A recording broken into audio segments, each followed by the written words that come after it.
Hello there. Welcome to Paranormal Experienced with Kat Hobson. That would be me. I am so glad that y'all are here tonight because, I had to make a guest change, and I have so many really wonderful friends that it's hard to know who to call. That I have Denise and Ron Pridemore with me tonight, and they are both brilliant. They're both tired because they were up doing the shows on the election cycle last night, and they are just beat. And I have to tell you that my producer Carl also was beat, and he's here, and he's so amazing. They all are. But Denise is, she and Ron are Paranormal Pride, and Denise and I started on the same network. She came in shortly after I was doing my show. She is a fantastic host. Her show is the Paranormal Pride. Ron does it with her. And we are both on the Bill of Rights Network, the Things Network. Hey, Jeremy. And we are just everywhere you want to be. You've got the YouTubes. This show airs on X. So I really like doing that. But now we're going to let Denise and Ron come in and tell you a little bit about themselves. They are transplants to my favorite part of the world, so they love it. So Ron and Denise, hi. Hello. How are you? Hello. Are you getting ready for your birthday tomorrow? I am getting ready for my birthday tomorrow. So I am really, because you know me, I don't mind birthdays. A lot of people are funny about that. My sister cried on her 40th birthday. Or 30th birthday. Locked herself in the bathroom, my nephew said, and sobbed. But that was 30. Yes, literally. You have to understand some people, especially women, who she's beautiful.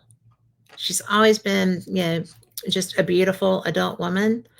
And so I don't see any reason to have a problem with that because I love birthdays and I love big birthdays. This isn't one. But, last year I got an allowance from the government, so that was a fun one.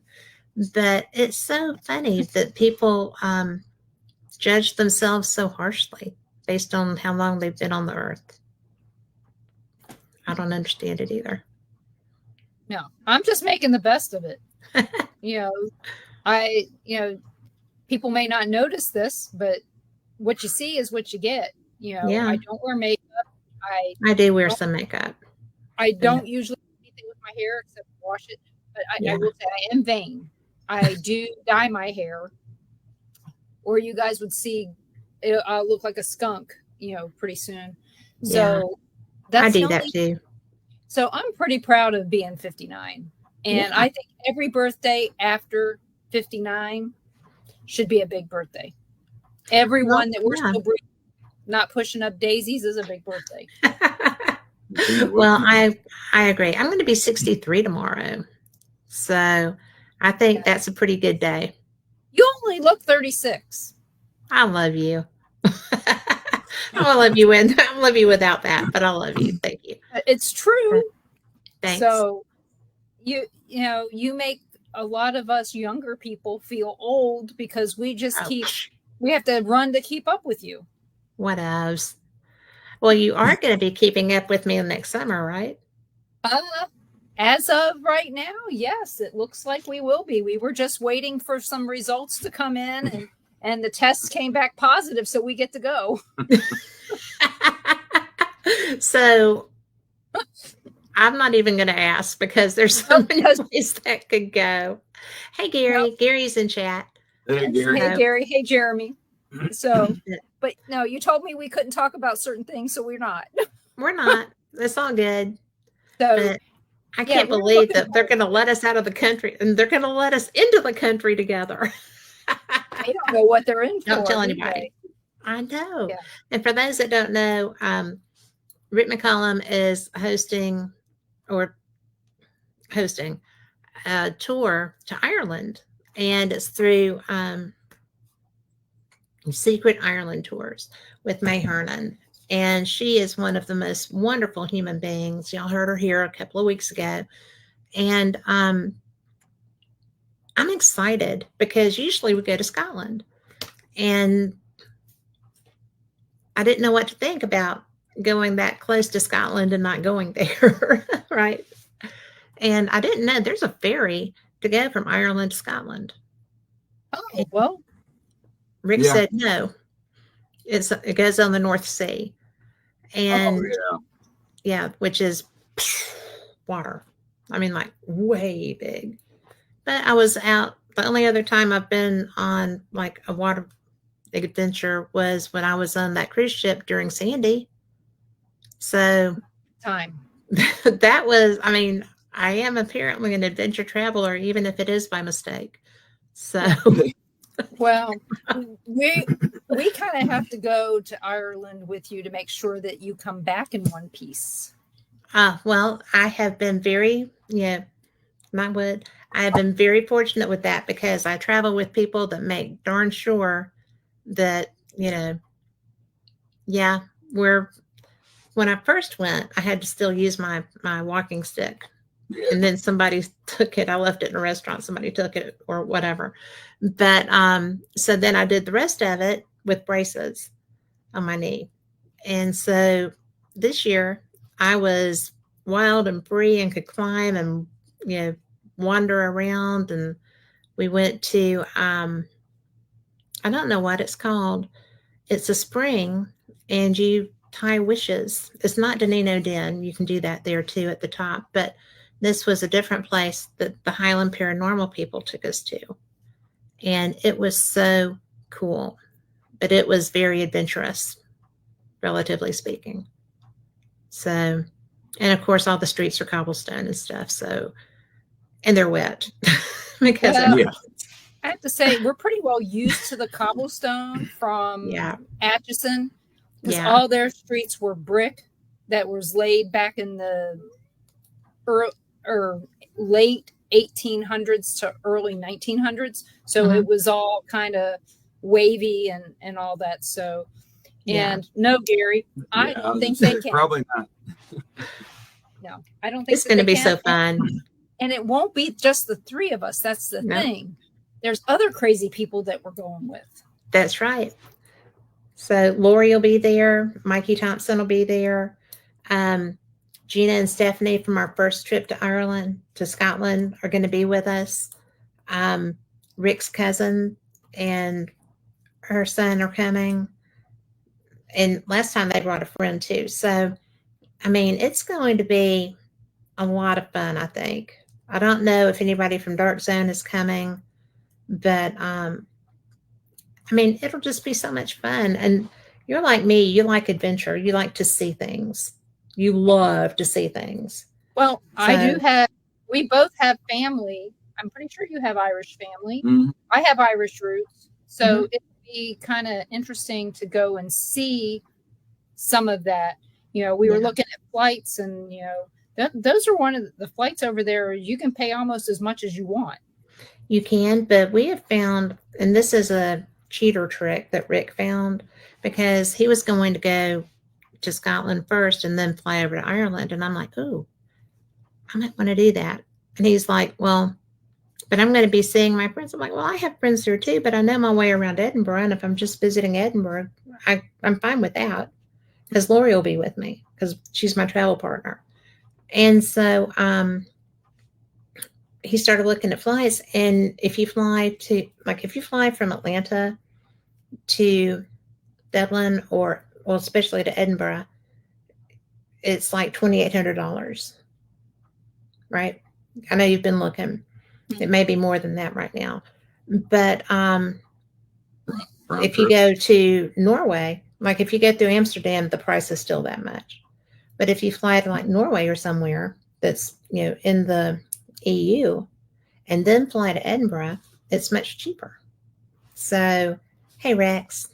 But it was, so we've been trying to find ways to make things a little bit more cost effective, because travel is expensive.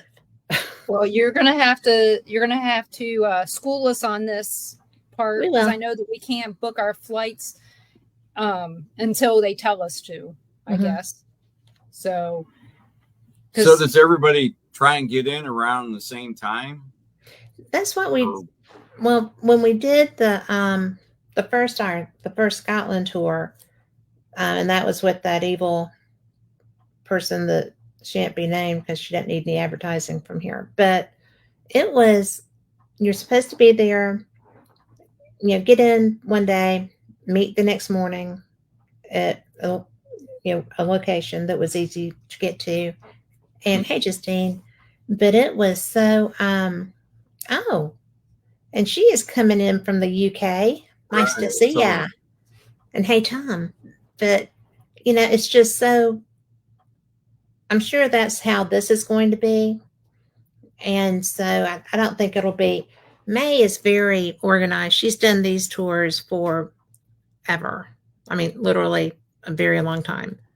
So we're going to be in great hands, and we're going to go to all these paranormal locations. We're going to go to Lynn Castle, which I'm very excited about. We're going to go to the Hellfire Club. And, I love paranormal travel. It's about the only travel I do, but unless I come down into your world. But I'm excited. I'm so excited you're going.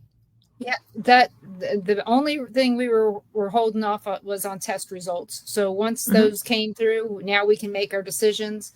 It was either we won't have money stolen from us, so it's either a trip or go. So like I said, we'll do it, and I'll get that reserved while there's still places to reserve. So but yeah, we're looking forward to that. We're also looking forward to our first cruise in 2025. So that's going to be fun. And where are you cruising to? Mexico. Really? Yeah, we're driving down to Tampa. Right. And we're meeting up with family. Right. The family that's not loved by some other families right now. But we're going to go on this trip, and we're going to have fun. And we won't have any of those on this trip. No, none of those people are coming. And even ladies wanting to try to fly out from Vegas and go on the trip. Oh my gosh. That's going to be exciting. Yes. And Emily, the girl who used to do my hair back in Kansas, she's coming. But she's Lacey's best friend. So I told Ron, I said, I could almost have her do my hair while you're there. Yeah, we come get off the boat and my hair's like this, No, I don't think so. Well, it depends on if she hit the free cocktails before she did it or not. Well, it doesn't look like there's any free cocktails. So you have the drink card or drink package, whatever, food and drink package. See, that's a waste for people who don't drink. I know. But if she does, then it'll work for her. Oh, well, Lacey said, Mom, I'm sure they will. Mom, bring a bottle of wine with you, and have Dad bring a bottle of wine, and have Grandma bring one, and Uncle Roger bring one. And she goes, we should have enough wine for the trip. For one morning, anyway. Well, but for them, if it's a 3-day trip, maybe it's 5. But yeah, so we're then you're going to need more and do that. And when we come back, we think we might stay in Tampa for a little bit and go check out, whatever. Rocky Stucci moved down there. Love to visit with him. And he's so much fun to talk to. Of course, he's also intense to talk to, especially when you get into certain subjects with him. But he loves the paranormal topics, which is really good. And we also want to head out to Sanibel. Oh my gosh. You will go early to Sanibel, and because it is the seashell place. Oh, I know. And it's the perfect time. I mean, it's in February. Mm-hmm. I know that all the snowbirds are down there in February, but seashell queen right here. I know, right? We were down there Saturday with 5-6 foot waves, and she's out there hunting seashell. It's what you do. I mean, it's what I do. Well, with us now babysitting the grandkids, you've got an 8-year-old, 9-year. Yeah, 8-year-old that wants to do things. Mm-hmm. She, I figured, you know what? We need to make some It's Christmas amazing that ornaments she's for 8 years old. Yes, I know.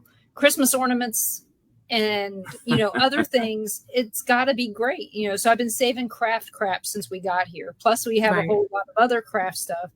And I came up with an idea of something that she's going to love. And Nolan lost part of it. Oh, no. And so now I have to hope I go through enough fanny wipes between, because the little round thing on Yeah. the loves. Okay. If you take that off and you put it on, so I'm thinking about putting it on a Grand's biscuits bottom, Yeah. the metal, and putting a picture in there of Piper and Nolan, and it's a big locket.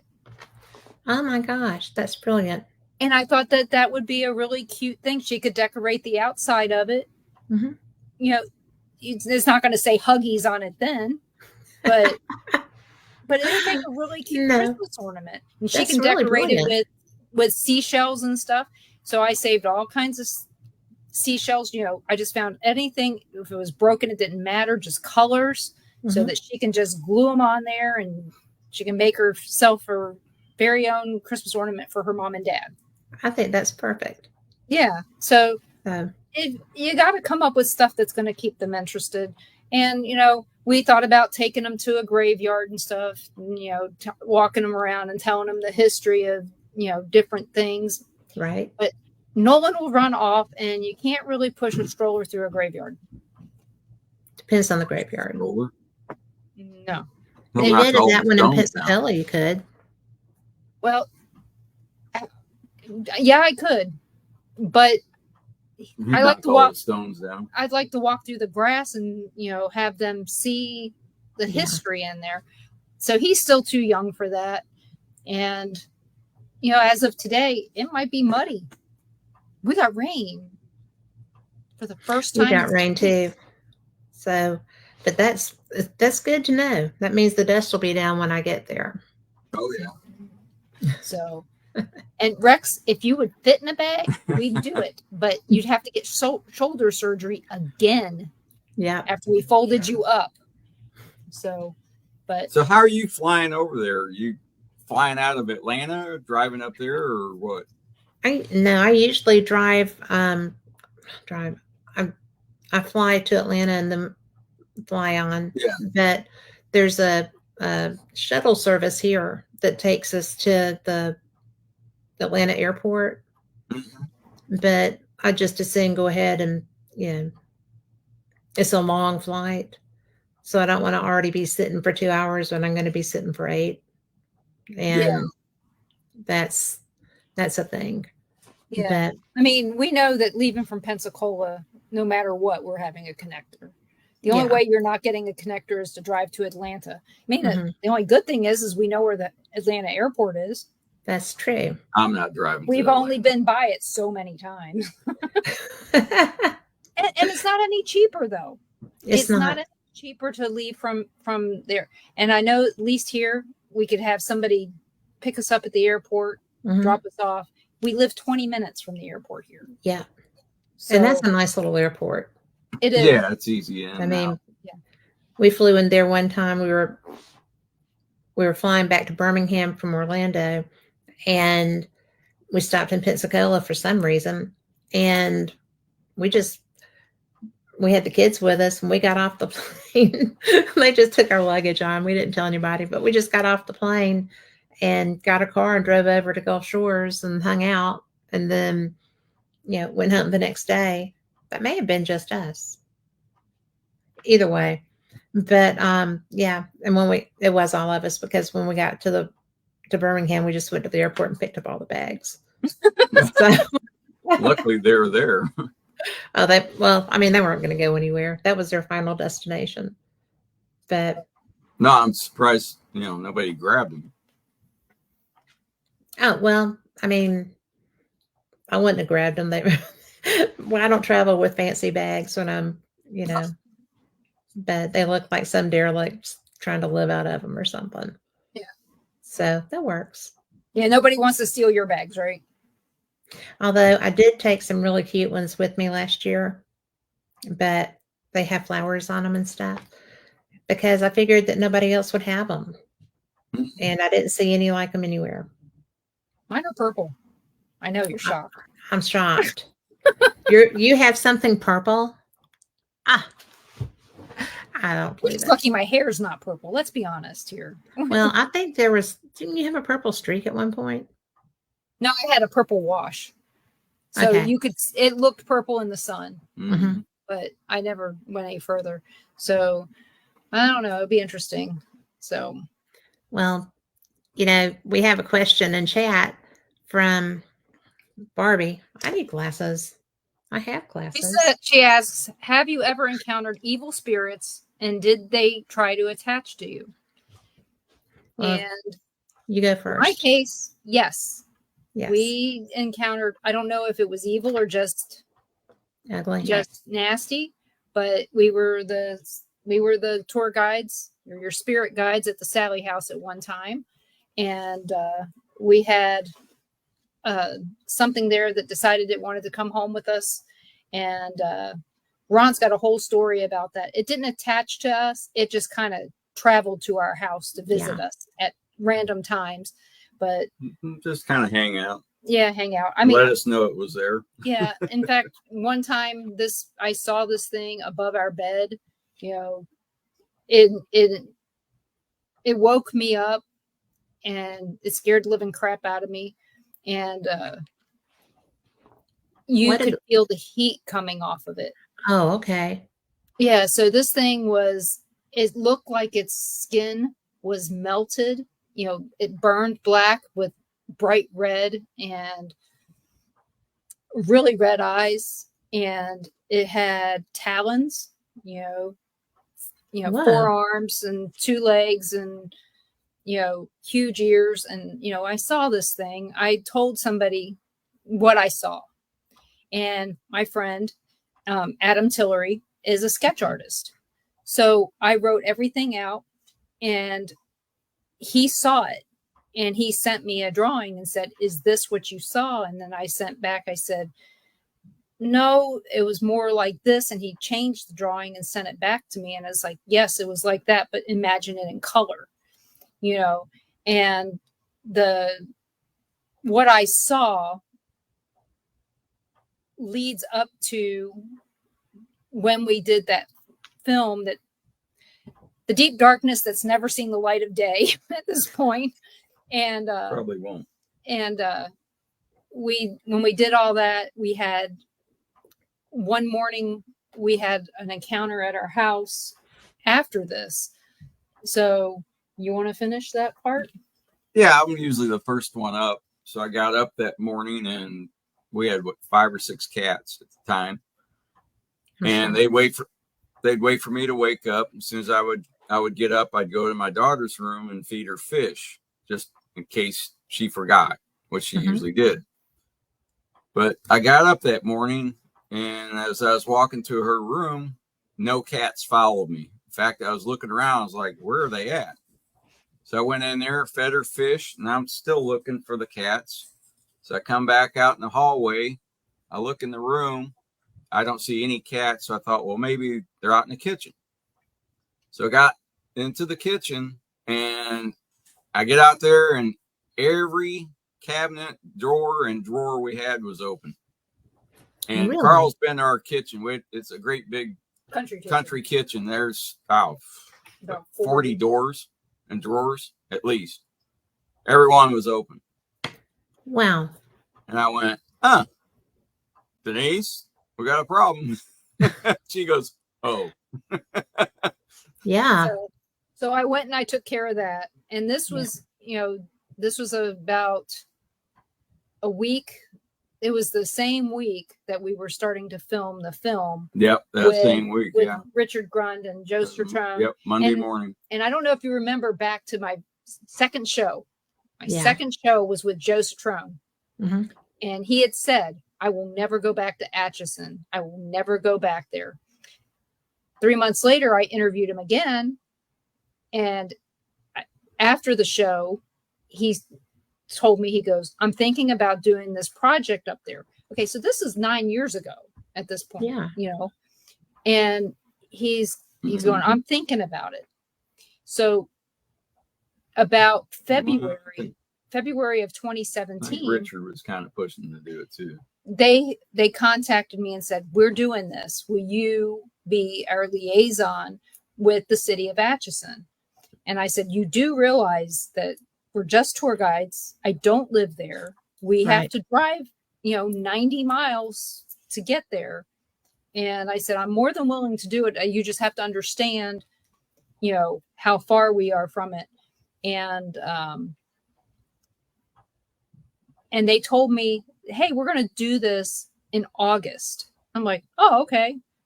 And the day they told me, the first thing that hit me, I didn't have a calendar. I'm on my phone in my car in the middle of nowhere. And I go, I think that's the day of the total eclipse. There's not going to be any hotel rooms, nothing. Somehow, some way, I got them brand new on the market Airbnb. Nobody had ever stayed there before. They just bought it. They had just bought it. Wow. Know the owners that had a hotel. We called them up. Yeah, I called her up and I said, do you guys happen to have any rooms available at the Glick? And because that's straight across the street from the Sally House. Okay. And that's one of the places that they needed to be, was the Sally House. And she goes, no, but my son just bought this house that he's turning into an Airbnb. And so we were the first people to get it booked for them during the eclipse before anybody ever even knew it was available, because there was not a hotel within 60 miles. 150 miles. 150 miles. Yeah. We had people calling to see if they could park their campers in our yard. And we were only at 90% totality where we lived. Wow. And so we did all this. We got it done. But when they called me about this, the next day is when I had this thing show up in our bedroom. So it was a precursor to all the stuff that was going to happen in 2017 with the Sally House. So our last day doing tours at the Sally House was September 30th, 2017. And we have not been back in there since. Got a message from Deb Pickman today, which is strange. That is strange. Well, they just got started doing some stuff recently. And she said that she misses us doing the tours there, because they actually said that they would hear about the stuff that I would tell people, and they felt like it was at least truthful compared to what they were used to. You know, well, it was. It was truthful. But I mean, you're not going to be anything else.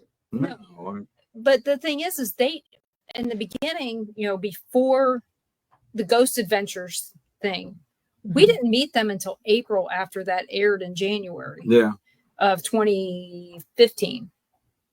We never met them. We didn't know them. I just knew about them and that they lived in town, and I respected their privacy and just kind of stayed away. And when we were invited to meet them, that was great. But yeah, she said, she goes, I had no clue that you guys moved. And it's like, well, you know, how would you? We live 90 miles away anyway. Yeah. But I told her, I said, we're thinking about making a trip in April into the area. We don't know where yet. But she said, if we make it to Atchison, we need to stop in and see her and Tony. Yeah, we will. She goes, we need to catch up. And I was like, well, that sounds like fun, because, you know, we've only been to Atchison twice since 2017. Really? One was to see a friend who came into town from Baltimore that used to live there. And the other time was... I was there for work about every, couple months, but I didn't stop the visit. There was no one there, really. Yeah, he went to Walmart and most left. of the people had already left. Joe. And... So, yeah, we... and we investigated the McIntyre Villa with Katie and Katie Stafford. Oh, and Sarah Lemos. I forgot what her last name is. Arn? Something like that. Or new? Yeah. I forgot. But so I don't know. So hopefully that answered your question. It didn't attach to me, but it attached straight up to, it could come and go as it pleased until I did something to make it not. What is your son? what was my something? My something was holy water and very forceful prayer. Hello, Tom. Hey, Tom. So happy birthday, Tom. Yes. Oh, yeah, that's right. Happy birthday, Tom. Happy birthday. You know, I wished him happy birthday twice. I was like, so did I. I thought I told him this already, but I added it in there too. Yep. I sent him a message because, you know, we just spent some time with Tom at McPike Mansion back on the what was it? The 19th? 3 weeks ago. Yeah, 3 weeks. So he came down to well, let's just say we surprised a lot of people. Yes, you did. I was so excited for them with that. Yeah, because you were the only one that knew. Even Carl didn't know that we were going. You were the only one who knew besides Sharon Ludke, who's the owner of McPike Mansion. And in a way, I kind of wish she didn't know too sometimes. But in the month of October, she has so much going on, she's going to forget whatever you tell her anyway. But as soon as we walked in the door, she goes, busy. Thank God you're here. Can you do this? Can you do this? Sure, yeah. Where's it at? Oh, it's in the basement. Okay. And I, you know, he went down and he got something, and then she sends me down there, and it's like, because I'm looking, I go, the lid's missing. She goes, it's in the basement. I said, I'll find it. And it's not a basement that you ever really want to go in. It is scarier than the basement at the Sally house. I'm just saying. Really? And but I found I found the lid to the coffee pot that I was looking for. Oh, her basement. Oh, okay. Yeah, that's right. Yeah. So you sent me down there. Yeah, I know I did. Well, she sent you down there. That's why. Yeah.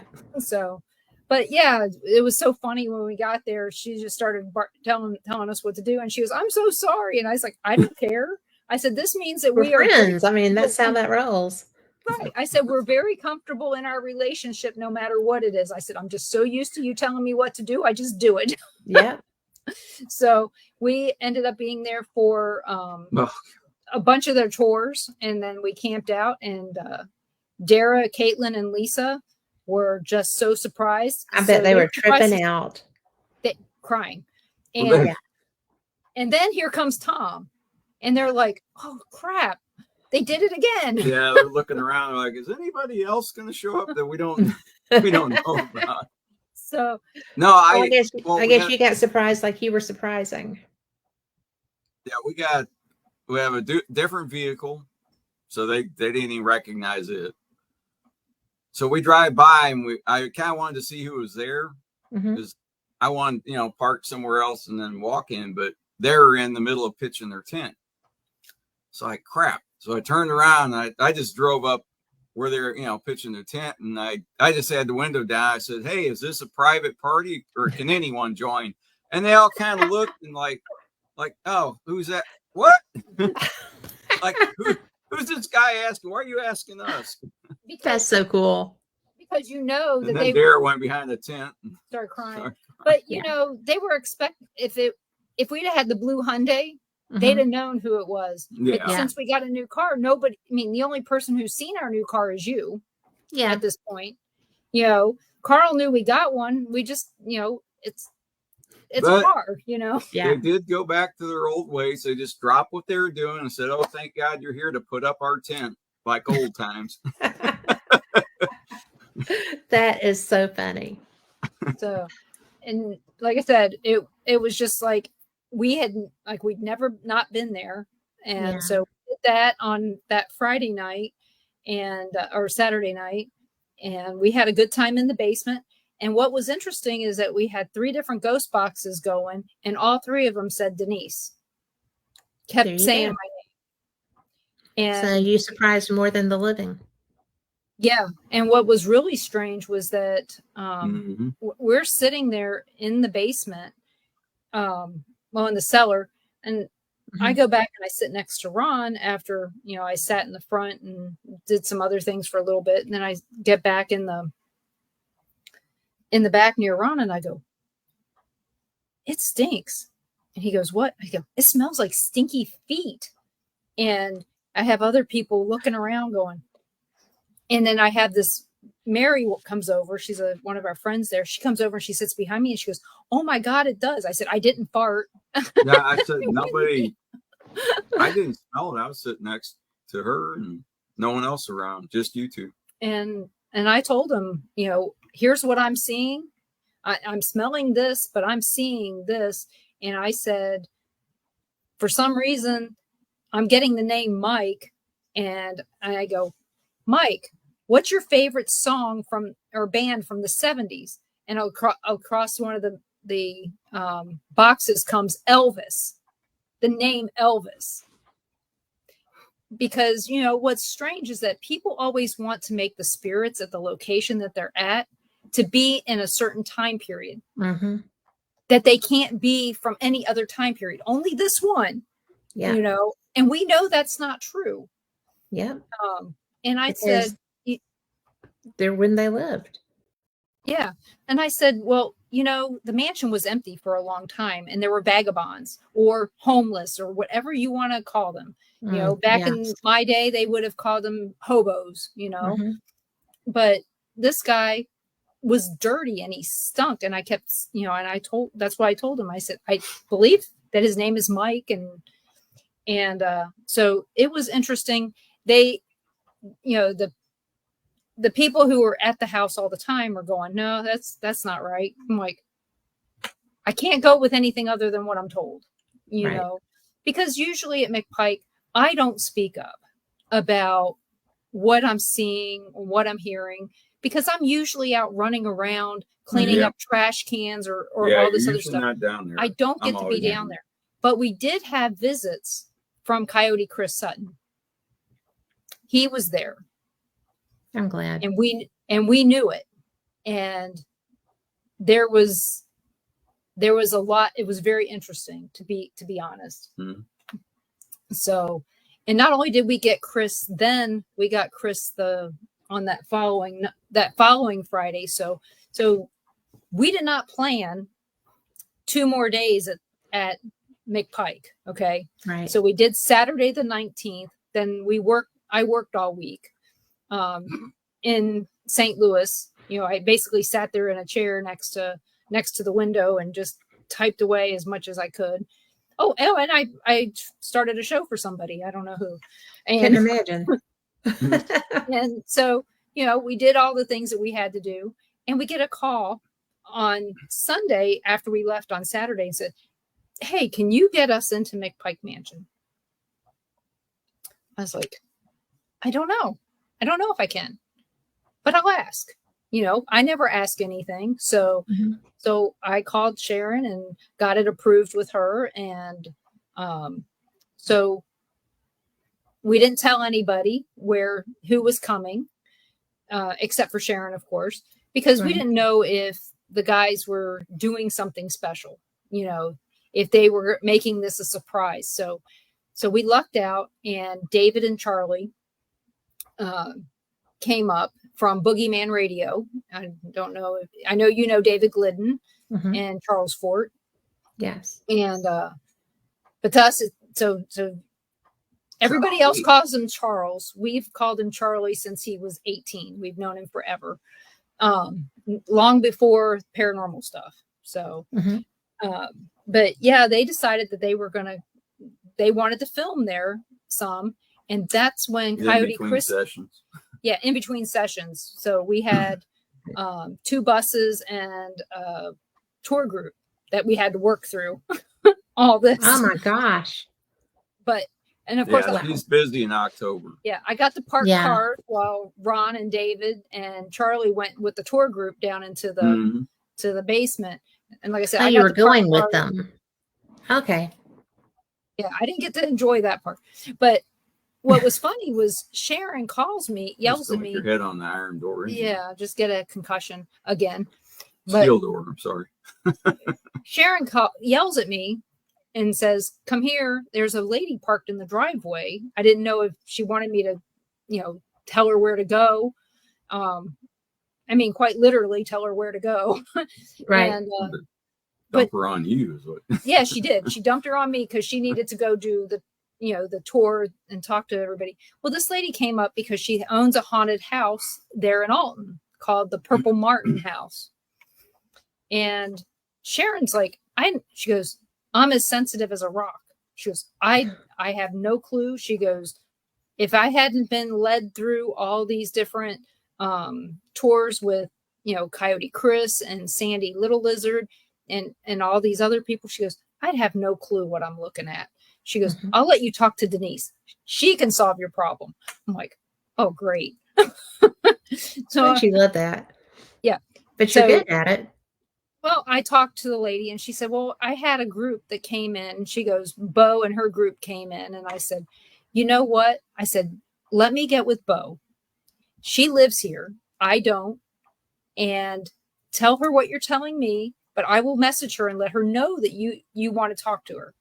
And so after the lady talked my ear off for an hour and 10 minutes, while her car was running this whole time. So it was a very expensive talk. And I got all of her information, sent it to Bo so that, because I told her, I told Bo, I said, I don't want to tell her something different than what you told her. Because, I'm not in the house. I didn't investigate it. I can't tell you that kind of information without going there. She goes, well, do you want to come over? I'm like, no, I can't come over right now. I'm a little busy. She was showing pictures on her phone. She says, there, you see it? Not really. What am I looking at? See the face? I hate when people do that. Okay. It's like, I need a bigger screen. Yeah. Little bitty phone does. But again, I didn't want to be that person to go, oh, it's this, and make the other paranormal. Oh, but you can't do that. No. So I just referred her back to her and did that. But she was a very nice lady. And I told her we ever come to town again and she wants us to come out. I said, we'll definitely come. I said, it's Purple Martin House. It sounds like it's right up my alley. Without a doubt. Like I was just thinking that when you said it.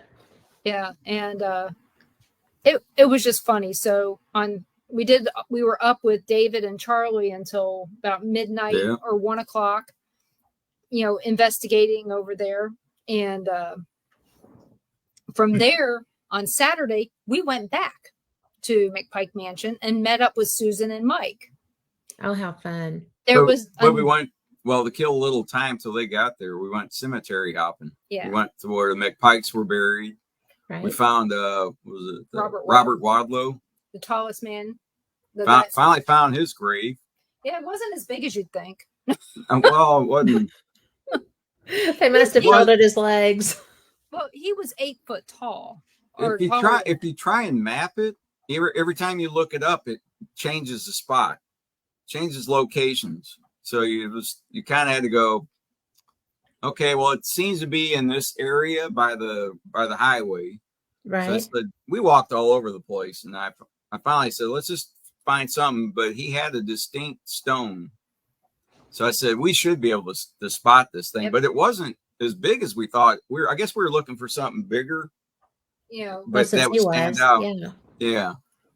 But yeah, the shape was different. Yeah, it was kind of shaped like a leaf, but a little bit off. But that was at one cemetery in the Upper Alton Cemetery. Then we went over to the other cemetery, which is in Alton, and there's a whispering wall there. The Elijah Lovejoy Monument, and it's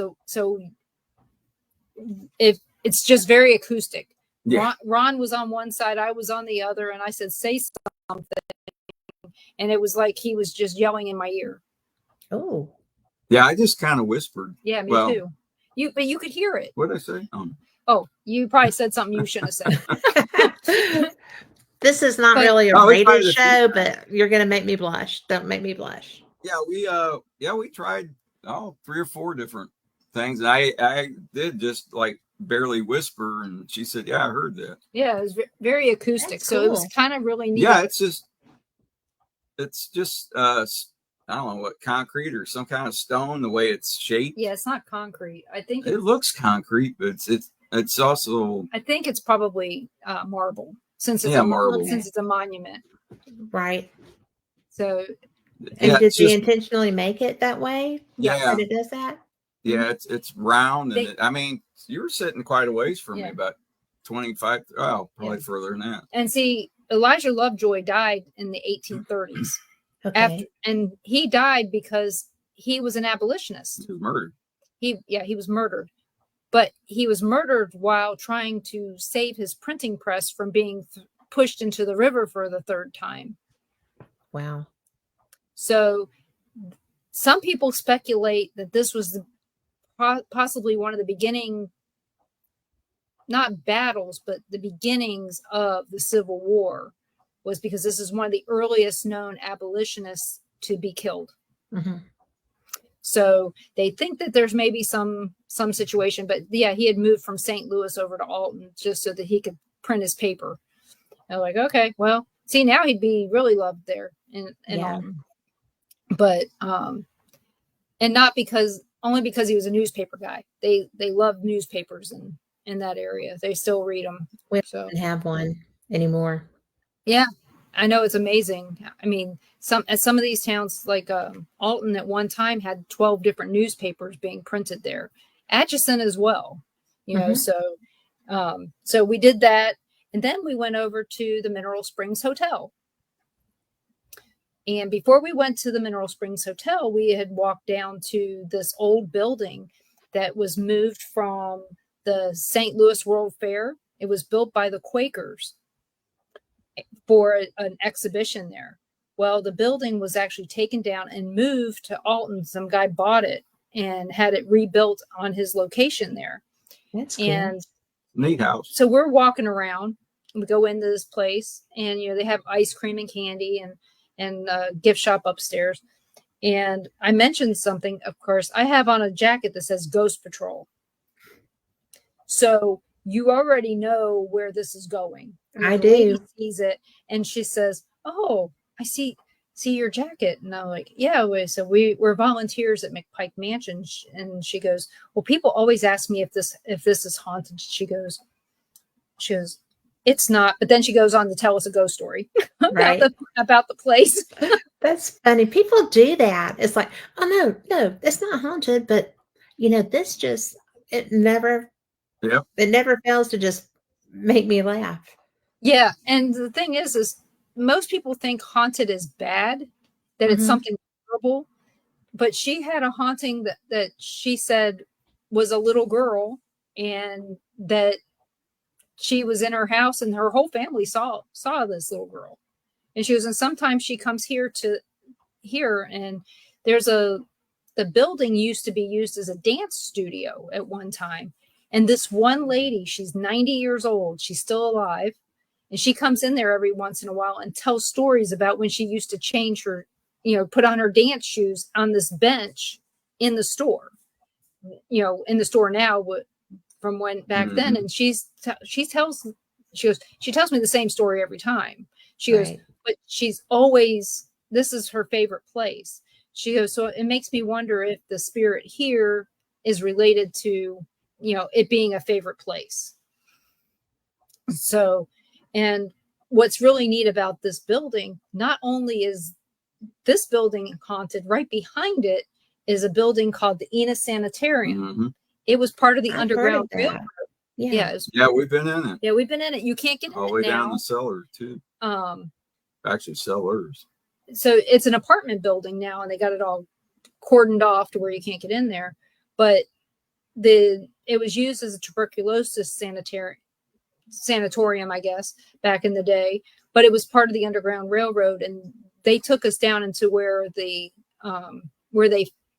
discovered where the Underground Railroad participants would have stayed. I've been in an Underground Railroad place, and I want to say, I think it was still in Ohio, where the big picnic basket lives, the Limburger, I think, picnic basket. Okay. It's like the size of a football stadium. But anyway, not really, but it's big enough that it takes your eye. But so the energy in the one I was in was crazy. What was it like in the one you were in? It was, I think there was too many people to really be able to tell. We had too many Oh, people we had a that lot, yeah. that were. It was a walking tour. Yeah, it was a walking tour. Oh, okay. And the when we went on it, it was all these people that were, kind of jumpy. Yeah. And so it makes it hard to tell.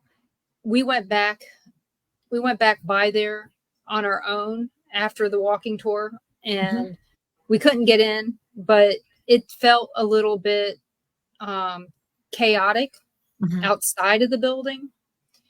And also during that same tour that we didn't do this time, but a long time ago, we went into the Unitarian Church there as well, which was also part of the Underground Railroad.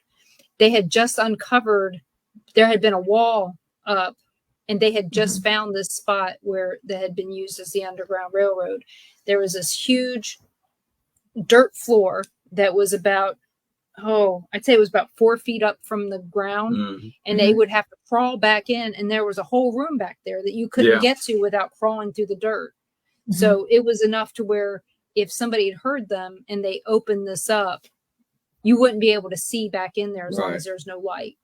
Right. And they had just uncovered this. That was back in 2009 that they had uncovered it. And so that one there, it felt very, the whole Unitarian Church felt odd. We actually had a woman that came in while we were. It didn't feel like a church. No, it did not. She came in and she got physically ill and had to turn around and walk out. And somebody had hung themselves on one of the transoms. He was a previous minister there. And, you don't know the Unitarian type of church. It's everything.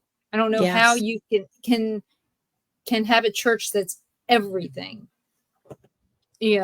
So however you wanted to worship, that's how you got to worship. So my dad was buried at a Unitarian church. So, not buried, but his service was at a Unitarian church because of that. So it was a little odd, but we had a few things happen during that tour that was very odd in that church. And we've wanted to go back ever since. But so when we were done going through this one house, with the lady with the ghost, we get a call from David and Charlie going, "Where you at?" And it's like, we'll meet you. So we went over and we met them over at the Mineral Springs Hotel. And I don't know. New owners. Yeah, new owners. Not the same. Yeah, they're not letting anybody investigate or anything like that. Nothing. Really? That's an iconic place. I know. Troy Taylor has his museum in there, but I do not know if it's still there today. There's a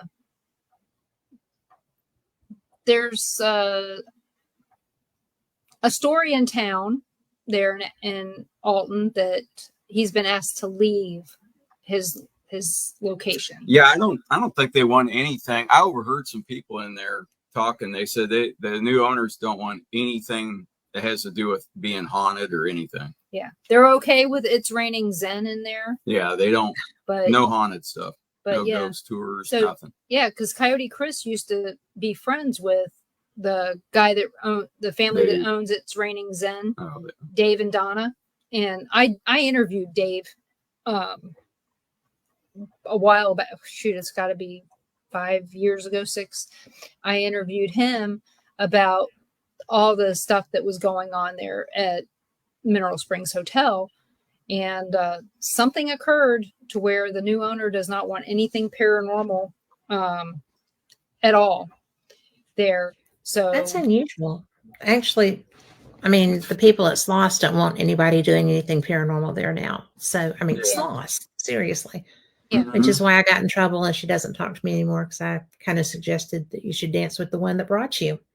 Oh, yeah. So that you would still have a museum to have. But that's okay. I'll tell you, this guy that bought it owns a lot of the historic buildings there in Alton and is working on changing some of the stuff. And it's like, Alton is known as a haunted town, so I do not understand how you can bite the hand that feeds you from September and October, which for some of these companies that do these tours, they make all their money in September and October. Yes. You know, they do maybe one tour a month in any other month if possible. And, you know, and it's sad, but it is what it is. I mean, the guy bought the building for, well, the guy who sold it made a mint. He only bought it for like $100,000. Right. But the guy who just bought it from that guy, what was it, $900,000 is what she said. So anytime they mention haunted, Sharon's on it like stink on whatever. Stink on stinky stuff. I don't know. Do we get in trouble for that here? Well, I'm just being respectful of your audience. Well, thanks. My audience would just laugh at me and go, her audience, we don't give it. Right. Sometimes I get very colorful in the things that I say. It's just not you. It's not sailor colorful. It's just colorful, you know. Well, mine goes toward the sailor part, so that's why I kind of try to. Well, but you know me. Yeah. So people are always shocked. I'm such a sweet Southern little old lady, right? Actually, you know, I'm starting to get my Southern on, and it's starting to probably creep out a few people. It's how does this girl that grew up in New Jersey and Maryland, Virginia, then living in Arkansas, Missouri, and Kansas have this attitude?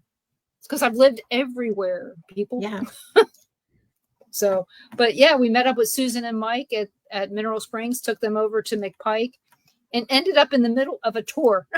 Again. You cannot get away from tours.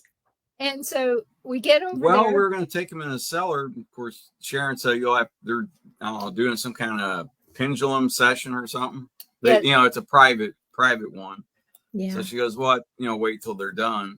And she kept saying 3:30. They're supposed to be done at 3:00.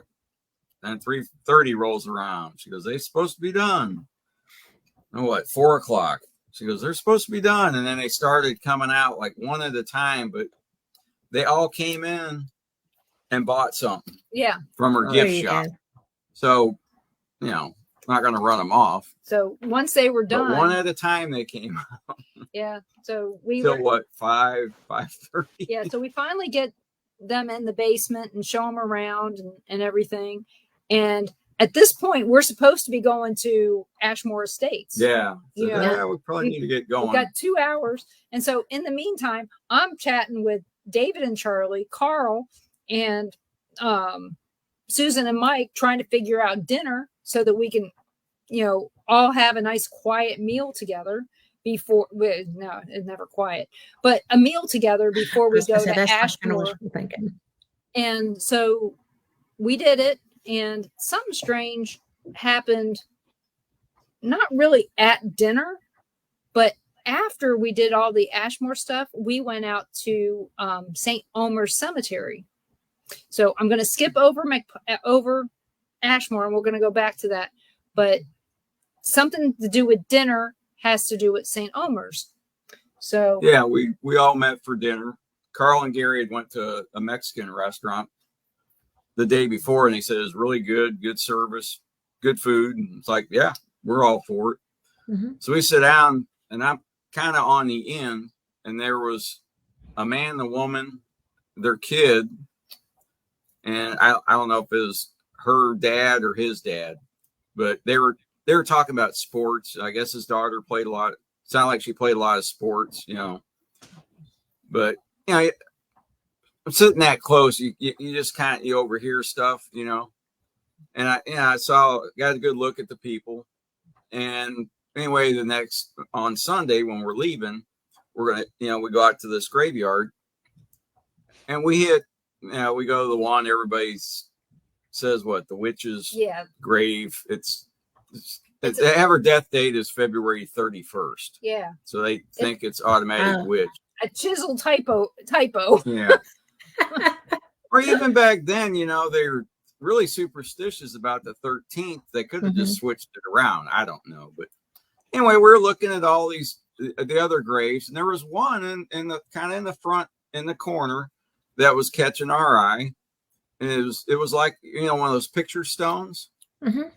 And I could see, you know, a baseball and a basketball, and I was like, oh, wow, that must, and then there was a blanket in front of it. And we all start going, well, let's start going over there. Well, about that truck, and this graveyard's in the middle of nowhere. Okay. It used to be a little town there, but you can't tell. I mean, there's nothing, no structure. There's nothing left that even indicates there was a town there at one time, except this graveyard. So we start walking over, and this truck pulls up, and they're probably thinking, what are these people, doing out here in the middle of nowhere? Yeah. They get out. Yeah. They get out of the truck and they walk over to the grave that we were going to go to. So we went, well, I don't want to bother them, because it did look like the way it was set up. I said, it looks like a kid's grave, I said, well, they could have just lost their kid. I said, yeah, we don't want to bother them. So they were there, 10, 15 minutes. They did a little cleaning and that, and then they finally left, and we walked. We thought it was a new one, like a newer one, but it wasn't. It was a 15-year-old boy that had passed away in 2006. Wow. I think, but when the woman got out of the truck, I was looking at him and I went, why do I know these people? They look familiar. And as I was watching, I went, crap, these are the people that were sitting next to us at the restaurant. Oh my gosh. Yeah. I said, that's why I recognize what they look like. Yeah. So when we first got to the graveyard, you can see this big stone for Barnes, Catherine Barnes, I think her name was. Mm-hmm. It's so you can see Caroline Barnes, but you can see it back there back in the corner. And I really wasn't drawn to that one. I was drawn to this other one. The other one. He goes, which one are you drawn to? I said, that one over there. I said, it looks odd. Because it's a horse blanket, but you can't tell that from a distance. It looked like somebody had been sitting there talking to their child. Yeah. And, that in my mind, that's what I'm seeing.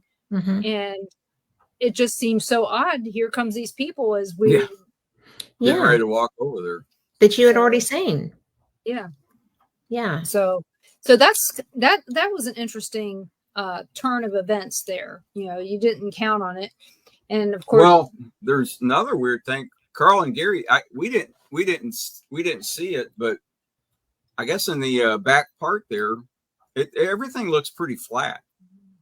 But Carl said he recognized there's, I don't know, I guess a little gap in the fence, about a foot and a half, and he noticed some deer tracks. So he thought he's going to pop in there and see what other tracks he could find. And he said about 2 or 3 feet behind it is a 40-foot drop. Whoa. I mean, I wouldn't have guessed that. I mean, if you're out wandering, goofing around that graveyard at night, you'd fell right off. You're gonna get a surprise, yeah. So I'm glad we didn't go out there at night, because that's good to know, right? You need that information. Yeah, and apparently it is open 24/7, so we could have gone. Yeah, they could have. But we went. So after we had dinner, we went and we, all of us went out there. And you're out there 9:30. We can't start until 11, but we thought, hopefully Robin's there. And I said, I have a feeling he might be, because with all these groups and last Saturday of the month and that, and somebody said, David said, he's here. Yeah, David said, well, let's go see. Yeah, let's go see if we can check in and get our stuff in the rooms, and then get set up. And we went in there. Robin likes to talk. He does. I love him. He came to Birmingham. Yes. He came to Birmingham to do an investigation at Sloss, and we had breakfast together while he was here. I love that guy. He's such a nice man. He's funny. Do you know, I got 6 or 7 messages from him during the night. Yeah. Yeah. What was he saying? Oh, different things. Try this, try that. Oh, he is. He loves innovation. So, we had told him that we had. Oh, well, yeah, he had talked about that before. Yeah, we had also talked about an experiment we were going to do that we're still having. We still all have to listen to our stuff and talk about that.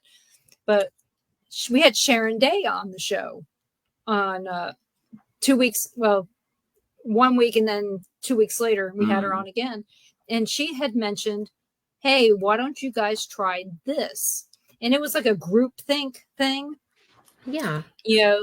So basically I put down 4 questions, just numbered them and said, gave them to everybody and said, I want you, when we say 1, think this question. And the first question was, who scratched Denise? Okay, that was the first thing. The second thing was, I just put down the name David. Just think the name David. That was 2. 3 was, where are we? Where are you? Okay. Which that could have been any answer. Could have been here, there. Yeah, different names. The whatever Ashmore. Yeah. Ashmore, the Coles, the Alms Farm, Alms House, whatever. There's a whole bunch of different things it could be. And then what year is it? Also, any number that they come up with would be valid, possibly. Mm-hmm. So we did this 2 times on the 3rd floor with 4 different teams. We were all spread out. Yeah, two by 2. So it was Noah's Ark. And so we did it once without a ghost box. Mm-hmm. And then we did it a second time with a ghost box. And we did that on all 3 floors. Can I ask something? When you did it without the ghost box, were you using just straight voice recorders? Yes. Yeah. Okay. We all used different ones. I used a cassette tape player. Okay. Cassette recorder. And others used digital. So we've got, and then we also had somebody use the video camera. Mm-hmm. So we have all different kinds of medium there for us to check out.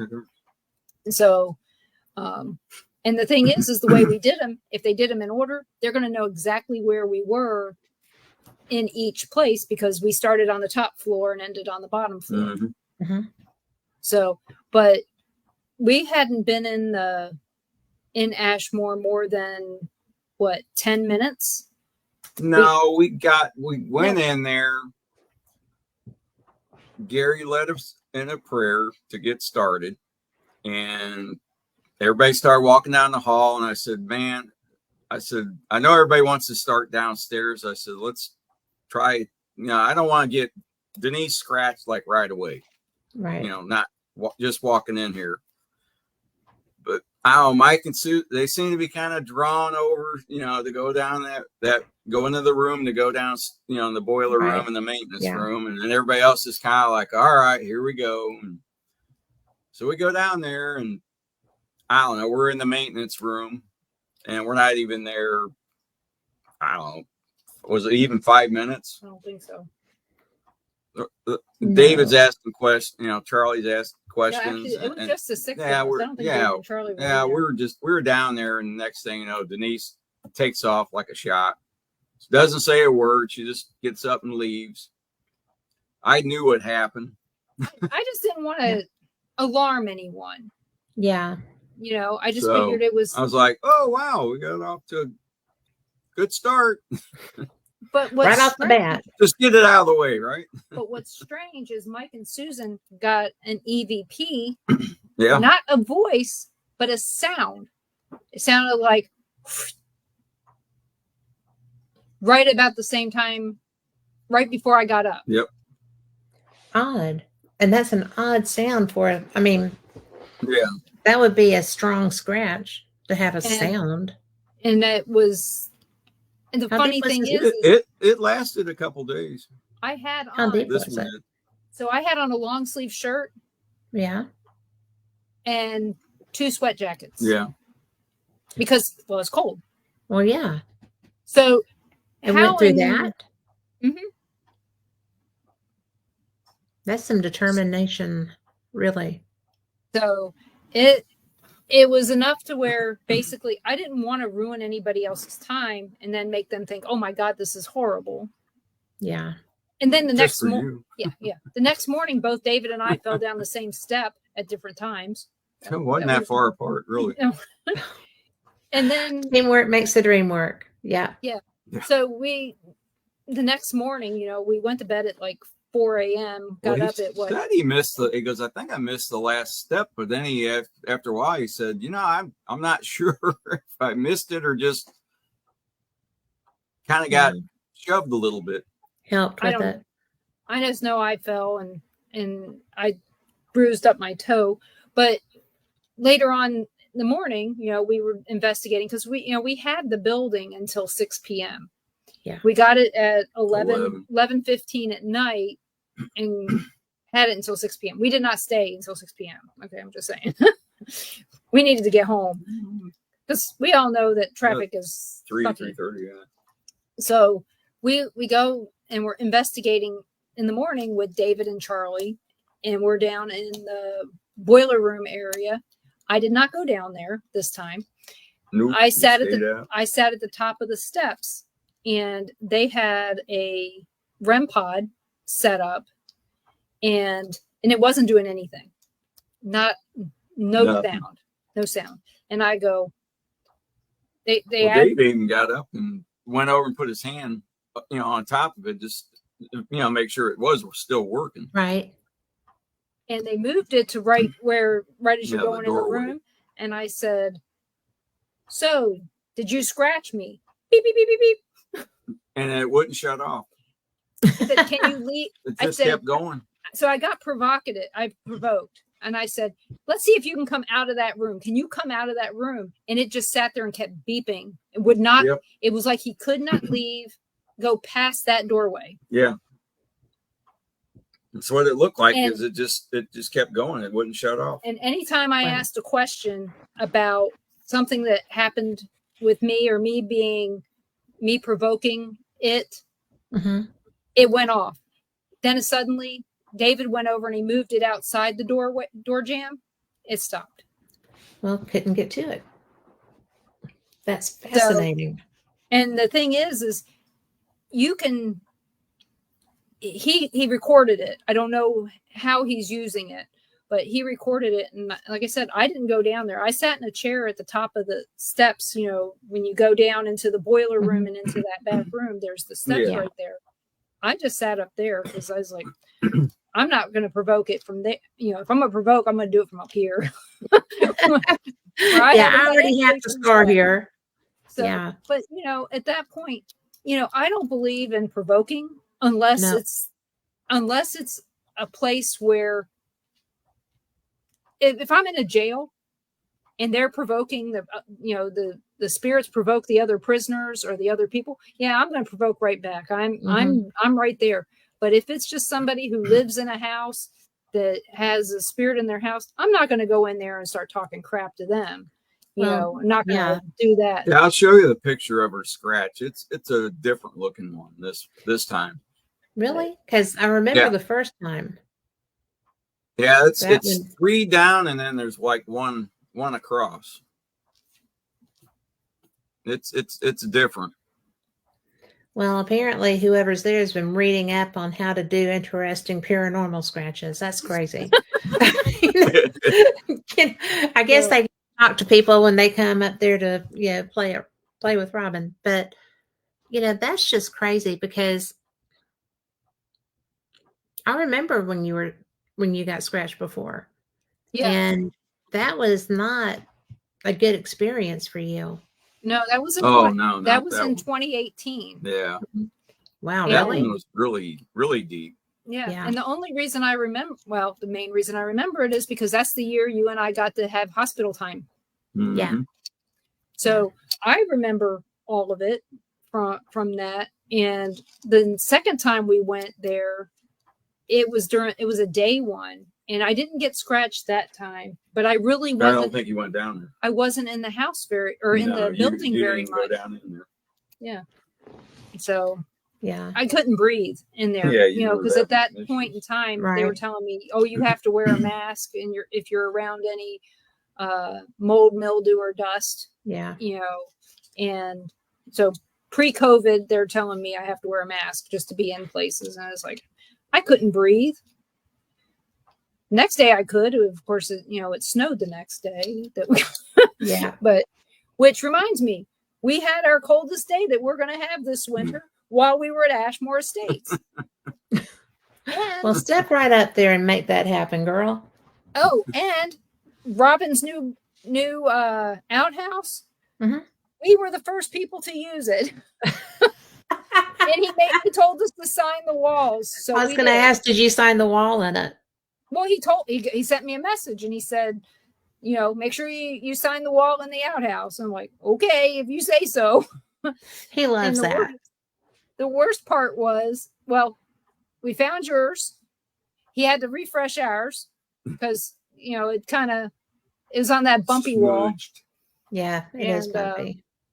But, we did have a good time. But they had to turn the water off to Ashmore because it was going to get to freezing.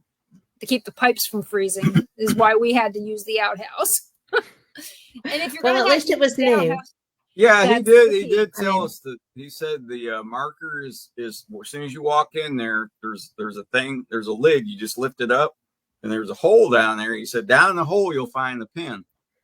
No, I thought, wow, that was. I really had to reach down. It felt like. Did you tell him that you were born at night, but it wasn't the night before? He's such a pistol. I'll tell you what. The thing is when you think I said, well, I'll bring my own pen.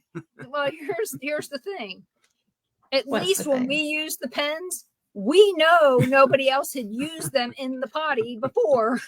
So anybody else probably needs wipes to take with them. Because I would not trust that they would be clean. Yeah. So, but I probably have my own. They had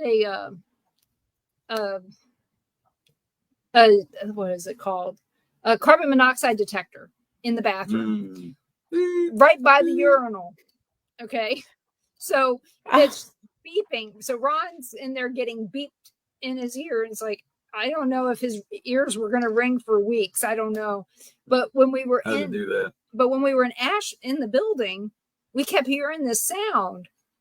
And so I had sent Robin a message. I said, is there anything in the building that makes a beeping sound?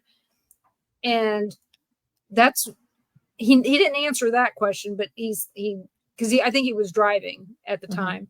But later on there's a carbon monoxide detector in the outhouse that needs a new battery. So we kept hearing this and going, what in the heck is that? And we're trying to figure it out because you can only hear it on the one side of the building, on the back side. Did he not think ghost hunters would have a battery? I guess not. So, well, you didn't. You left ours at home. Or you thought we did. We found them late. We found them when we got home. We had them in the bag. We just didn't know it. So, put them somewhere. But I will say we had so much fun. First off, surprising people at McPike. That had to be just unbelievable. And then being able to share McPike with some friends that have never gotten to be there before. And then, getting to be with people that we love. Yeah. And hanging out. It was fun. Saying bye was really hard. It was really hard this time, even though we were ready to get home because we'd been gone 8 days already by the time we were leaving Ashmore. But yeah, we're gonna try and get together in April. I said, yeah, we don't have to do this every October. We could. Yeah. Well, I mean, you can do it when and it would probably be more cost effective if you were paying, and Well, I mean, we're gonna look. You'd be warm. Get everybody's ideas, on something in Missouri or Kansas or Arkansas. I mean, those areas are not too far for any of them to go. Yeah. Mm-hmm. And for us, we know it's going to be a drive anyway. So and wherever we go, we know somebody or something. Yeah. Yeah. We can do the meetup wherever we go. But like I told them, I said, as long as I get to stop and see Farrah on one of these trips, I don't care. Yeah. I will make sure that, no matter where we go, we get to see her because, she's she's been wanting to see us. And, now that we share a wedding anniversary with her too, it's kind of fun, to be able to go hang out.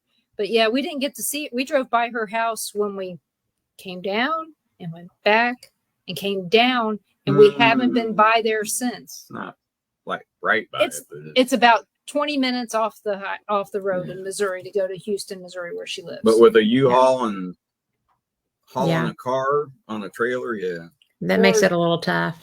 Yeah, 7 dogs, maneuvering, 3 cats. Yeah, we couldn't really stop on the last trip down. We couldn't really stop at anything except let dogs out and clean up cat poop, getting gas, and that was about it. Yeah, thank God the cats were with him, and if they had gas, it didn't matter. I'm not even touching that. Well, you didn't know that I had we mama had and the three cats that had really never traveled They before. never even been out of the house 3 except miles to go get fixed years ago. That was it. They probably had bad connotations with getting in the car. Well, they screamed for 2.5 hours as soon as we got in the truck, and one of them never really had a voice. Never meowed. Her name Coco. Yeah. We'd never heard her meow. You see her mouth moving when she was a kitten, but nothing would come out. But everything works now. She made up for that, right? Oh yeah. Yeah. She's 10 years old. She yells at me every morning and night. And see, in my case, I was in the car with Leah's dogs and her 5 puppies. Mm-hmm. The 5 puppies just learned while we were in the car, how to get out of the box. Oh my gosh. How's that for fun? I ended up with at least 2 of them sleeping on my lap at any given moment while I was driving. Oh my gosh. And that's crazy. And and one thing that woke them up was driving through Birmingham when the road was making all that noise. Yeah. When they're on You're 65. Yeah. I saw they paved it. Yeah, it looked much better. They've been doing a whole there's a lot of repaving going on. So so when we came back from Ashmore, we did come through Alabama, but we were in a hurry to get home at that point. Yeah. So I'm just crushed. I can't believe it. I get wanting to get home. Seriously. Well, I didn't know if you were still down in Gulf Shores. Yeah. We were making such good time that we drove right through Montgomery, and she gets off her phone. She says, I wasn't on my phone. I was on my computer. I said, how long we got till Montgomery? And I'm like, baby, we passed that. Yeah. We're halfway there. Yeah. Have y'all stopped at Priester's? No, that place is packed. You've got to go to Priester's. I told him, evidently. I said, this must be the Osceola cheese of Alabama. So, because it is clean. They did a reno. It's got fantastic bathrooms. It's got all kinds of do-lines. They sell Life is Good. They have food like a hot table that you can do stuff. They have ice cream. They have homemade fudge. And if you're there, if you go upstairs, they have a clearance section. Oh. Huh. So, and they do like Auburn, Alabama, that kind of stuff, but they also do like Life is Good, everything. And I'm a Life is Good freak. Oh, yeah. So, it must be really good. It's always packed every time we drive by it. It is for most of us that have been driving that most of our lives, that's the stopping point. Right. And if you go on down to Evergreen, there's a place called Kanika Sausage. And it's also the Bigfoot capital of Alabama. Oh. Well, we've stayed in Evergreen. Somebody suggested that we stayed there one time. And who would do that to you? You. I didn't say stay at Evergreen. You said that it was a good place to turn off, and we were lucky that time that when we met you for lunch that day, and we went down there and we stayed. What was funny was we left and we went to get something to eat, and we came back and our hotel door was open. Everything was still in our room, nothing was gone, but we don't think the door shut right, and that was the first time there was a whole bunch of construction people there. I don't think that they cared about what we had in our room. I didn't mean that kind of friend. I meant, who knows? But what was funny was the next day we got up and we went to get gas. We were going to get breakfast at Hardee's or something. Yeah. And we get over there and my card won't work. It's not a big deal. We don't think anything of it. It's just, we figure, well, no, he just paid cash for breakfast because we had cash. We went to go get gas and my card wouldn't work. So I thought, well, maybe it just didn't read it right. So we do it again and it doesn't work. And it says, see cashier. We go in there and I talk to her and I go, well, what's going on? She goes, I don't know. She goes, I'm just seeing that your card's being declined. She goes, but it doesn't say why. Usually it gives them a reason, why you're being declined, insufficient funds or whatever. Bank of America had a major outage. It wouldn't work nowhere. So we pulled over at Hardee's and I can't get through on the national number. So I looked up the one where we went in Kansas City and just called them and said, hey, this is going on. And she goes, yeah, we're having a major outage. She goes, just, go to the nearest Bank of America. And of course, in Evergreen, the nearest Bank of America is on 9 Mile in Pensacola. Oh my gosh. Which is, we're going that way as it was. If we were asked to get there. Yeah. Yeah. We were looking at houses in that area. We were going to go up to Cantonment and check out some stuff up there. We get there to Bank of America and everything seems to be working. And I go to use the ATM and one of the digits that you would touch would put in 2 of them. It was stuck. Oh. So needless to say, it was putting in 6 digits, so we go in and we meet this really nice lady there and she goes, yeah, that we just got all that fixed. And, I just threw her card away. I mean, this is 6 years ago. I just threw her card away, but we get in there and she goes, yeah, we just had this problem. I said, well, maybe we should just get ahead and get some cash just in case. And that was our first experience with anybody in an area where we thought we could live here. And it happened to be at a time when we thought that we were going to have to be turning around and going home the next day because we didn't know if they were going to be fixing the problem. So it was just really weird that it all happened. And now, that Bank of America's the second closest one to us now. Yeah. So that's kind of odd. So things work out. They're still doing construction on that road. They will always be doing construction on that road. Yeah, we found that out. Here 6 years later, they're still doing construction on 9 Mile. Still faster in Illinois. Maybe. I don't know. No, sometimes 30 years I've 40. Driven on. Well, there was a few years where they didn't have any. They started before you even knew it. So when I used to go to my mom's, I'd leave St. Louis and I'd take 64 to get there. And in Mount Vernon, Illinois, there's a, kind of makes this little turn and it's always under construction. Always. So when my mom died, 4 or 5 mile stretch.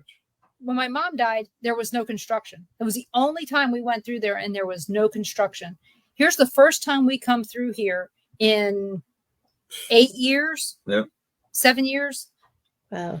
And it's construction. It's 1 lane. I'm like, what in the world? They just do this. What could have happened to that road, right? What could have happened to that road that they have to come back and do this now? I told Ron, I said, I think that they use this stretch of road for training. For all the people who live close by, they keep finding stuff to do so they don't have to go anywhere else but right there in town. I feel like that about that bridge construction down there by y'all. I hate that. Oh, yeah. I mean, it's a bear. If you're coming, if you're not on the interstate, if you're trying to come, the beach road, trying to get up to Milton, oh my gosh. And that's been going on since before Mark moved down there. Yeah, I know. So, Yeah. They needed to do it different. They needed to raise it up higher. mhm. And you know what? If you do see anybody working, it's only a couple people. Yeah. It's that not very whole- many. Yeah. Yeah. In That's so annoying. January, we were coming back from the hospital. I had a procedure done, and we're just coming back, and all of a sudden we hear this sound, click, click, click, click, click, click, click, click, click, click, and I thought it was the car next to us. And then it stops, and then click, click, click, click, click, click, and I'm like, what in the hell's going on? Welcome to construction. And I listen, Nice and I'm like, big screw. yeah, it was a screw about this long Get in out. our tire. And we pull That's into, huge. well, see, since I had been in the hospital, I hadn't had any food. So he takes me to Popeyes there on 90. And we pull in, and I look at the tire, and I can hear it. And, it's nothing we can do about it at that point. So we go in and we eat, and I look out there and I go, well, that tire's flat. And here I am. I'd been under anesthesia. I'm supposed to be in bed. And what I do? Time me. Yeah. And so he pulls out of the spot, and he gets someplace where he's got more room, to fix it. And we end up going to walk around Walmart for 3 hours while they're fixing it. I'm getting calls from work going, hey, where are you? And I was like, first off, was under anesthesia. I can't talk to you, but we got the tire fixed. And here's this, they hand us this screw this big that we picked unbelievable. up from that construction. Mm-hmm. That's a big old screw. Yeah. Yeah, so we don't go that way unless we really need to. Yeah. If we're going over, now we'll go over to West Florida sometimes, and we haven't done it in a while, but we picked up disc golf. Mm-hmm. Do you like that? I'm not great at it either. I like the walking around.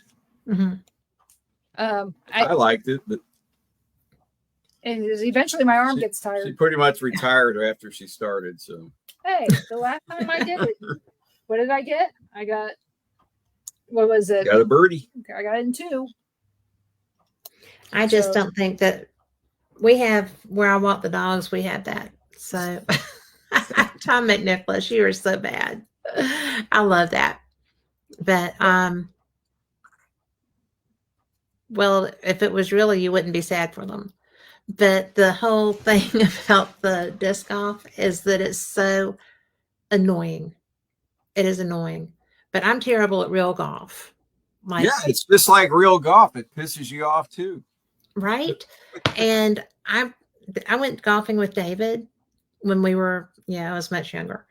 And my family golfed, and my cousin, the boy, got to do the golf cart, right? Yeah. I had to stay at the pool with the girls. So when David decided that he would take me with him, I was just kind of like, yay. I could not hit the ball. Like on the tee. Yes. I didn't even whiff it off the tee. And I finally got so mad that I was just like, I'm not doing this. Here's my club. Because I'm a really good athlete, and I could not hit that ball. And so I thought, well, okay, hey, April. But it was just so embarrassing because we weren't by ourselves. And I'm not used to doing something that I'm not good at. It really, sports wise and whatever. So, which sounded really conceited. I'm not conceited. I'm old. I've done a lot of sports, but it's just so, it's one of the things that make me still tense up. And so that's why I thought disc golf, I got this. They have them at the dog parks, and, so I could have the dogs and still be playing and see the dogs. No, I'm terrible at that too. I think it's because it has the word golf in it. Yeah, my brother's he's pretty good at it. When we were up in St. Louis, we went out to one of the courses out there, and he's pretty darn good at it. He's been doing it a lot longer than me, but Yeah. Well, he's all got of a my family were. big bag of discs, different ones for different shots, and which I didn't know. I Oh, was fancy. I messing didn't around know with there this. was that. Oh yeah, Different ways. I knew there was, but I didn't know that made that much difference. But believe me, it did. Really? And Okay. he goes, "Yeah, try this one, and I'm just then I started throwing it a different way, and my distance was a lot better. And I said, I've never thrown Okay. that far. What about your accuracy? That's not bad.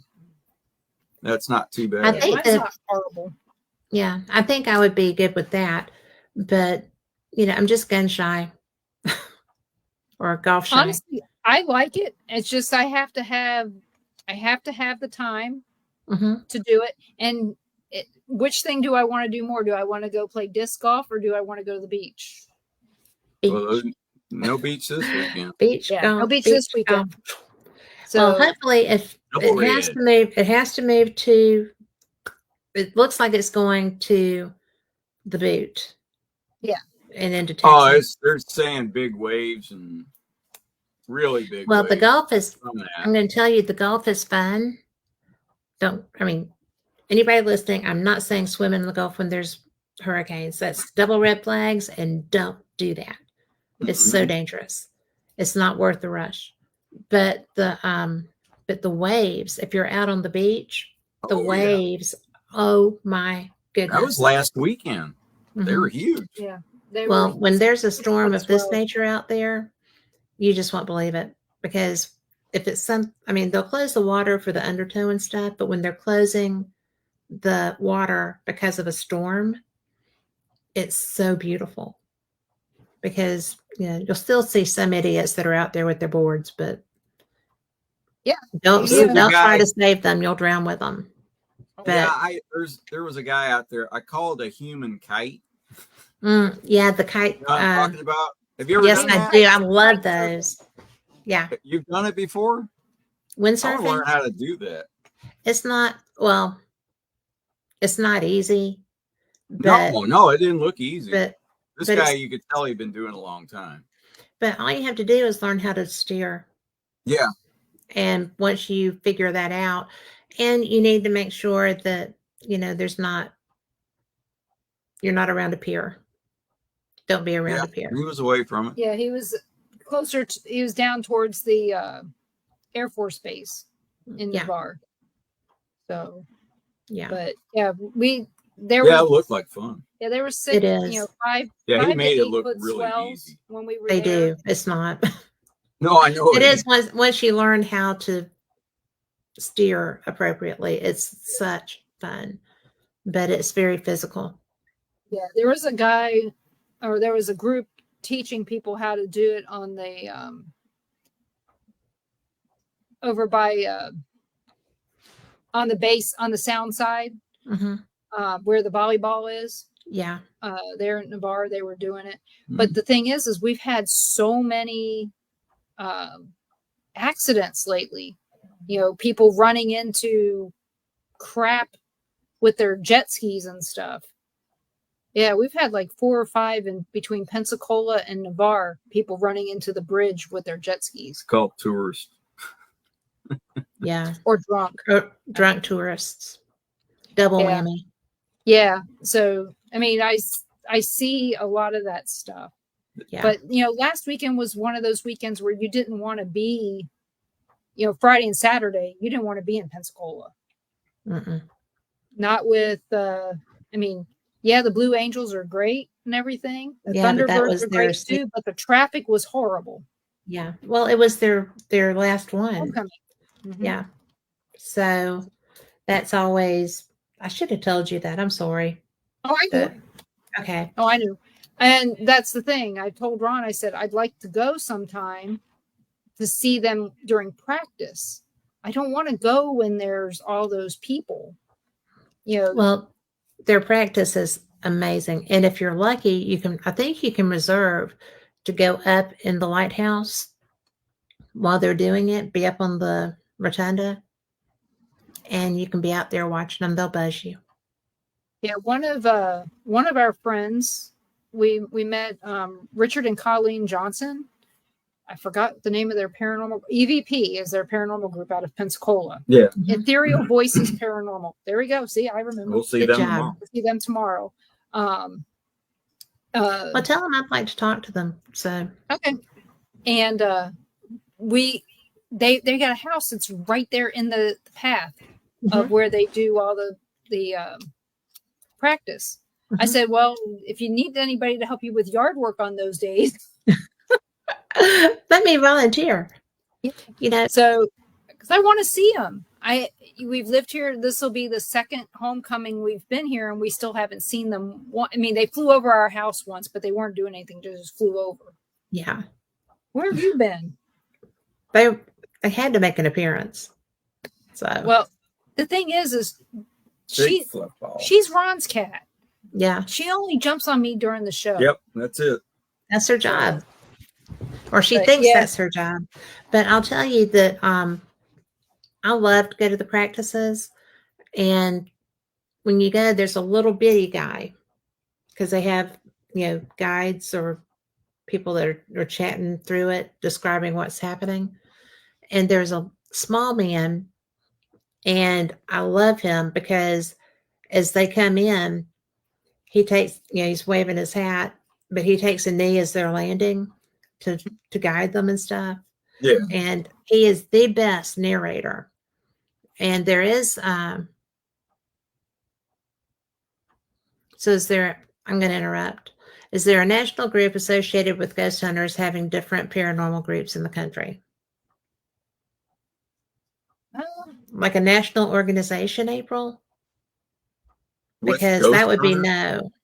I mean, the only one I know of would be TAPS, and that's international. Well, that's international, but that's also very specific.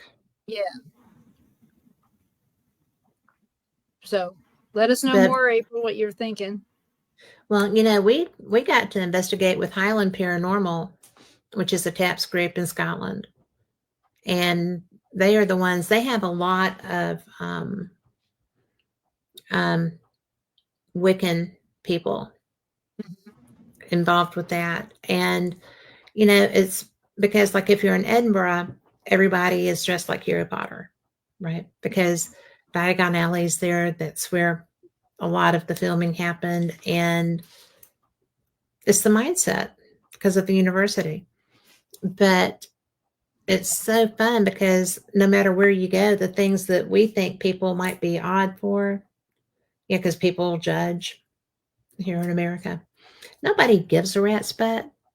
And you just do you. And it's brilliant. And the paranormal there was so cool. I can't wait for us to be in Ireland together doing some investigations because I'm going to use your tools.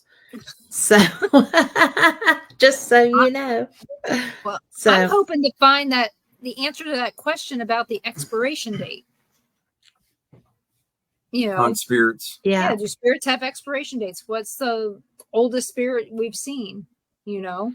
Oh, well, I know that I don't think there is an expiration date. It'll be a good question, though, because if you go into the Middle East or, places in Scotland that are ancient, I mean, they're centuries old spirits, or historical hauntings. Yeah. But, it goes back to why don't we see dinosaurs? Yeah. Is it because they didn't have a soul? See cats and dogs. I think that we do see house pets because of the love. And they're attached to us too. But you don't love dinosaurs? No. So if Barney dies, he's going to come back and haunt you, Ron. He just looked like, what? That's because he loves you and you love him. And we're just one happy family. Yeah. Yep. So we've had way too much of that. Yeah, I wonder about that kind of stuff. And you know what? Someday I'll have to tell you this story that makes me feel like I know that there's an answer to that question, and how I can theorize that I know an answer to that and give you the theory. But Are we Not talking about the dinosaurs or the expiration date? about the expiration date. Okay. So Well, you've got 15 minutes, girl. Go. You talking about from all the no, near-death experiencers we've? no, not about that. So ever since Clover was born, okay, Oh, okay. some people have heard this already, but since Clover was born, Our granddaughter. felt like I have had a connection with her before she was born. Right. Before of course, Okay. my mom died when Ruby was born. And I tell people all the time, I may have experienced my mom one time. And it was when I was in the hospital in Kansas City. And the only reason I think that she'd have been there was because she had been there before with me when I gave birth to Leah. Mm-hmm. So she knew this hospital. So I heard her walk away. This was when I got that Lynx device put in, and I told you that my nurse was a paranormal investigator and recognized me. Yeah. Okay, great. That's what you want. Yep, Looking at all my body parts, and interior, exterior, they're everywhere. Yeah. Yeah. So boy, her tail. Mm-hmm. And so needless to say, I heard my mom one time, and that would have been in probably 2020. Clover's born in 2021. And I kind of just kept feeling like after she was born that she was an old soul. Once we got past said that. From the time she was born. Right. And I said, something's different here. And if I had just said that once, it'd be one thing, but it was always happening. And, for the first year and a half of her life, I was with her every day. Yes. I slept with her, I slept with her at night, and, I worked there. I was never home, so I got to know her very well. Well, they moved to South Carolina. The kid listens to, okay, she walks up to their record player. Okay, a record player. How many 3-year-olds even know what a record player is? How many adults? She puts on a record every day of, well, her favorite is Elvis Christmas. There's an Elvis one that they have. There is a Johnny Cash album, George Jones, and bluegrass. Okay. All things my mom loves. She gets up every morning, puts one on the record player, starts it up, and she listens to this for however long she's wanting to listen to it. And Leah said that it's like she instantly knew the words to Ring of Fire. Okay. A 3-year-old does not know the words to Ring of Fire. No. It says over and over, but yeah. But not the very first time they hear it. Yeah. And I said, if I talk to Clover on the phone, she doesn't say anything. Leah says she just sits there and smiles. Yeah. That she's happy to hear my voice. And, when I'm with her, she's on me all the time. And I think that my mom, the reason I don't experience my mom anymore is because she was reincarnated. Yeah. She chose to come back and be close to you. Be close to us. And that this is where she's at. So that's what it makes me think, is that my mom has now chosen to come back, and this is how she's chosen to come back as. It kind of gives you the reason why I'm not seeing her spirit, but why I feel like she's there. Yeah. So stranger things have happened. Yeah, we both know stranger things have happened. Yeah. When I think about it, we talked to that John J. Davis about, well, I didn't, I got sick, but they got to talk to him about his death experience. And he claims it's a near-death experience, but I think that he died. Okay. And the reason I say that is because he didn't see the white light everybody talks about the white light in the tunnel. Mm-hmm. When he died, he skipped that and went straight to the next step. To the entrance. So he's gone beyond that. He was dead for 7 minutes. I'd say near death is probably a couple minutes, as far as that goes. But I think that he died, and that's why he didn't see the tunnel, because he just boom right there. I'm there, and that's it. So it just makes you wonder. And one of the things he said that was really interesting was that when you die, you get to pick when you come back and who your parents are and who, what your life is going to be, that there's basically a whole catalog that you can pick from. You get a new contract. Yeah. A soul contract. And he had talked about past lives. And where you live. Yeah. And he said, and while he was there, he got to see his past lives. In one life, he was a fisherman, and another one, he was a cobbler. He said shoemaker, so I'm going cobbler. Yeah. Yeah. And, And a blacksmith. And a blacksmith. So well, he just didn't do the nursery rhymes, so. Yeah. So you got all these things, and I think about that, and it's like, it's very possible if the experience that he had during his death is any indication, is this true? And like April, I still wonder if one of your kids isn't reincarnated from your father. Maybe that's the reason why you're not experiencing him as much as you think you should. It could be. Your dad wanted you to have a buttload of kids, and you got a buttload of boys, but you got them. So it just makes me wonder if that's the reason why some of us don't experience the loved ones that we had, is because we've got them with us and we just didn't know it. I think that's very logical. And I think it's very possible. No, sorry for what? Because that is one of the things that, I tell people this all the time. My whole job is all data. Yeah. So some of this touchy-feely stuff doesn't go along with what I do. Yeah.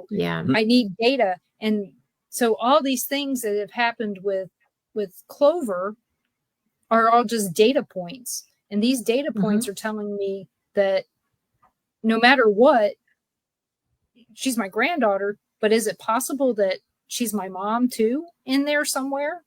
That something, that the essence of my mom is in there? Because we know that my mom's DNA is in there.